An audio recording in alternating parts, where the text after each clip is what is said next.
Hi people, moving away from Berith again as always and as usual. Yeah, I'm going to be covering another goetic spirit. In this segment, it's going to be spirit number 28 from the Goetia, aka the Lesser Key of Solomon, book 1. Berith, the 28th spirit in order as Solomon bound them, is named Berith. He is a mighty, great and terrible duke, that's spelled B-E-R-I-T-H. He had two other names given unto him by men of later times, Bial or Bial, or Beal, or Beaufrey, or Bolfrey, or Balfrey. He appeared in the form of a soldier with red clothing, riding upon a red horse, and having a crown of gold upon his head. He giveth true answers, past, present, and to come. Thou must make use of a ring in calling him forth, as is before spoken of regarding Berith. He can turn all metals into gold. He can give dignities and confirm them unto man. He speaketh with a very clear and subtle voice. He is a great liar and not to be trusted unto. He governeth 26 legions of spirits. His seal is this, etc. Okay, so let's start off with the information and the attributes. Berith corresponds to Jupiter. He's Jupiterian. Specific zodiac sign he aligns with and or corresponds to is Sagittarius, 12 degrees in Sagittarius to be precise. And he also has, up to a lesser extent, Capricornian influence, so Saturnian. Now, how that ties into his description and whether his description, speaking thereof, is correct, let me just go over it. He giveth true answers, past, present, and to come. That's simply, bluntly put, gross exaggeration of the fact that he has a lot of knowledge he can provide the operator or those that work with him. He can provide them with a lot of the aforementioned. So any level of upper scale knowledge, those are things that Sagittarius deals with, as I've already said countless times in a manner of speaking in other videos of mine. So think university grade levels of knowledge, like elite high level knowledge. So that's what's meant by that line. Now, you can disregard the ring section. That simply refers to the method of working, modus operandi outlined from the Goetia. He can turn all metals into gold. That is a metaphor for alchemy. It's the same thing. It refers to the upper scale knowledge he can provide you with. So in this context, alchemical knowledge. He can give dignities and confirm them unto man. Dignities in this context simply stands for he can elevate you, he can uplift you, and he can give you a grand position in society, or he can simply make you better, in the sense that you will gain power and prestige in society. And yeah, no, that's pretty much it. He speaketh with a very clear and subtle voice. That is correct. Berith's voice is clear and subtle. It's essentially a regular guy's voice, but you can clearly tell that it's someone intelligent, and his voice almost has an echo to it, a ring to it.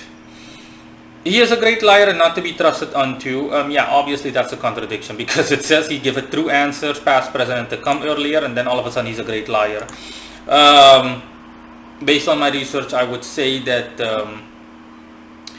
the author and or editor, in any case the person that documented Berith, or the person that had the original information of Berith, essentially simply made a mistake due to the fact that they had too many spirits on their mind, or they were absent-minded, or they just plainly thought at best that because he's an infernal spirit, that's what I was about to get to. I'll elaborate in a second. Because he is an infernal spirit, he's a fallen angel, that he naturally is prone to lying and deceiving the operator. So those that work with him, no, not true. Okay, not necessarily, not to the point where it warrants such a statement. So that's just plain dismissive. You can just easily label that non-applicable. It's dismissive. It can easily be dismissed. And yeah, speaking of what I said earlier, Berith is indeed, like I said, an infernal spirit. He is a fallen angel, and he was a high-ranking fallen angel. The appearance is also correct. He appears as a cavalryman, a medieval cavalryman, like specifically a heavy armored knight with a lance on a steed, a royal steed, and the colors that emphasize his appearance are red. That's simply a reference to Sagittarius, because red is also the color of Sagittarius, obviously. Fire sign, falls under the element fire. He also has a crown on his head, but it looks kind of funny, and he simply can make it disappear because he saw that I found it more comical because it doesn't align well. A warrior clad in full medieval harness and or armor, and then having a crown on his head.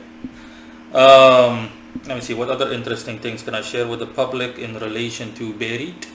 Berith is generally speaking also more referred compared to the other names, Beaufry and Beal or Beal.